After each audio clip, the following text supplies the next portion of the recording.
Alright, you guys might be wanting an update here on what's been going on with the 4Runner. Haven't really posted a video of it since I picked it up a while ago. Got the soft top installed, which I really love having. It's so much fun to be able to just roll up the sides when it's fairly nice. If I know it's going to be nice for a few days, I just take it off. And it's so easy because one person can take it off, unlike the hard top. I've done a lot of electrical work. So for example, my door locks work now off the factory switch. Power windows work off the factory switch. Both sides. All the wires are missing for that, so I built the loom for that and everything, and got everything working and tucked away the way it's supposed to be. These work with the ignition, no matter what the ignition is in, what position the ignition is in, because I hate having, you turn off the car and then the windows don't work, and that's so annoying. It never made sense to me why you wouldn't want to be able to use your windows when the car is off. It doesn't seem to make any sense to me.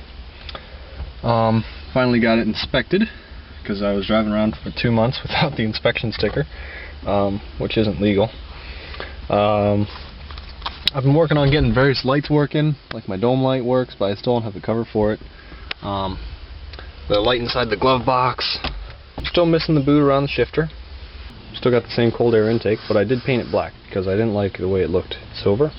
It was just raw aluminum, and it stood out too much. I'm not trying to be flashy, but then I do have blue spark plug wires, so yeah, that's kind of annoying. I wish they were just, a gray or black color. Let's see, I fixed my cruise control.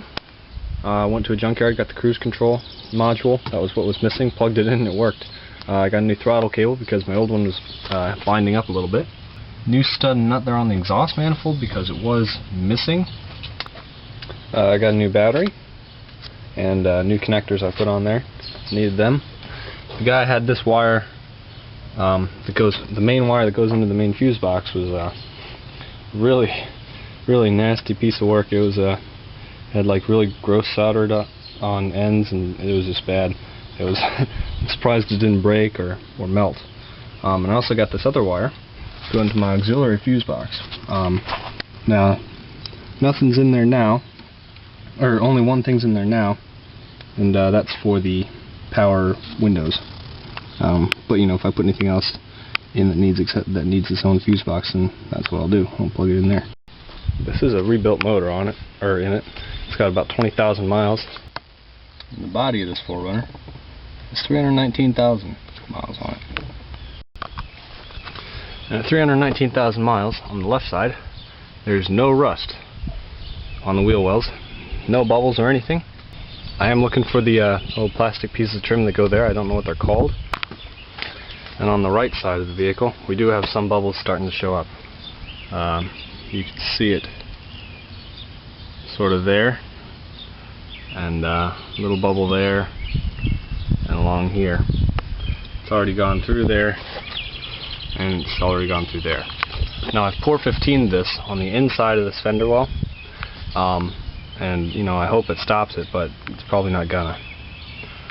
And I also got rust showing up here. See the texture that's given off.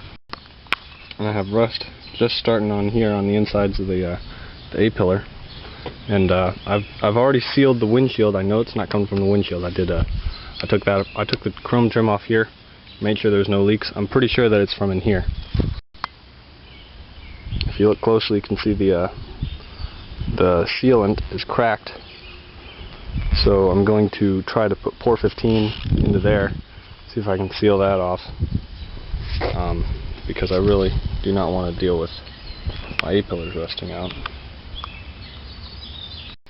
And now we're on the driver's side, and it's not as bad, but it's in the same spots. So I have been working on the interior, getting seats clean. I took out all the carpets and dyed them again, so they look clean and gray. Under the carpets, I Pour 15 the entire floor pan. There's a little bit of surface rust over here, obviously, near the driver's feet where he gets in with his wet shoes. Run the dead pedal, so I got that all wire wheeled down. I wire wheeled the entire interior down, or floor pan. Got that Pour 15'd, and now we're inside the cargo area. You can see the Pour 15 there, a little bit there, and over the wheel humps. I plan on putting in some spray-in bed liner here, in addition to carpeting instead of the vinyl mat.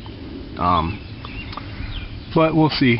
I also painted the roll bar, so now it's a nice satin black instead of kind of faded and scratched up black. I'm also looking for cloth headrests for the back seats. I think they were missing at one point, and he found those on another vehicle, but they're vinyl, as you can see, and I don't really like that. I need to think of a creative solution to clean up the holes that they cut for the speakers, because it's just not satisfactory to have holes like that cut in there. It looks really bad.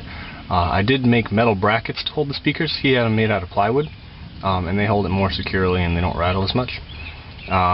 But I still haven't cleaned up the holes that they cut.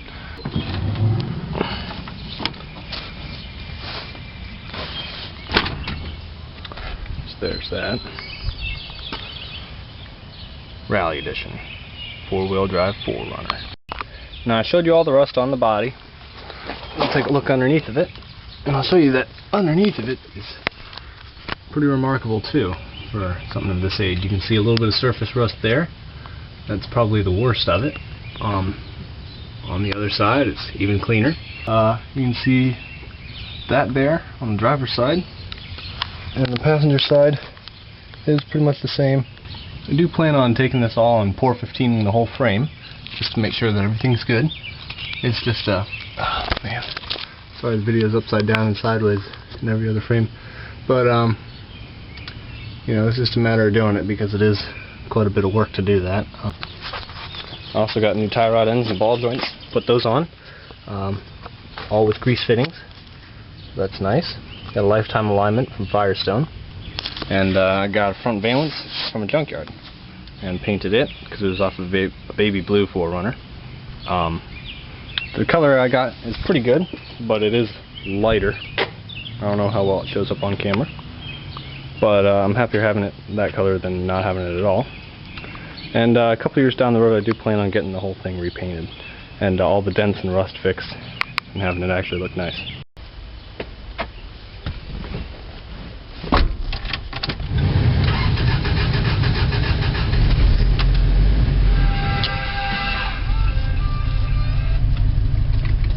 Alright, now I don't know if you'll actually be able to hear me when we're driving, so maybe I just won't talk, but let's go for a drive.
I also put in ad leaf springs in the back. There were some when I bought it, but they were both, one was broken and the other was cracked. So I got a shiny new one here. That's a new ad leaf. And then plans for the future, I already bought, I haven't installed, some 1.5" ball joint spacers. So those will go in there. Because the truck doesn't sit level right now, it's the back end's a little higher and that bothers me. So, like I said, I plan to get all the dents and stuff fixed, the rust fixed, and get the whole thing repainted. The header is actually a pace setter header. It's not not from LC Engineering. I'd like to get one from LC Engineering. I'm going to get new stainless steel braided brake lines, drilled slotted rotors, V6 calipers. I'm going to get a Tacoma dual diaphragm brake booster and a 1-inch bore master cylinder. New wheel cylinders for the back. And I'm going to delete the load sensing proportioning valve, put in a manual proportioning valve because this one's leaking. I don't know if you can see it, but it's wet. So yeah, I definitely don't feel safe with that. And yeah, then my brakes will be very, very adequate. And I'd also like to find a nice looking tube bumper for the rear. Get rid of the stock one that mounts to the body, and get rid of the hitch receiver there. And then for the front, I really can't decide if I want to buy a winch, like a tube bumper with a winch mount on it. If I want to just leave it the way it is, I don't know. Haven't decided yet. Now, it's not my project, it's my dad's new project, but I don't want to give too much away. But I'll tell you that much.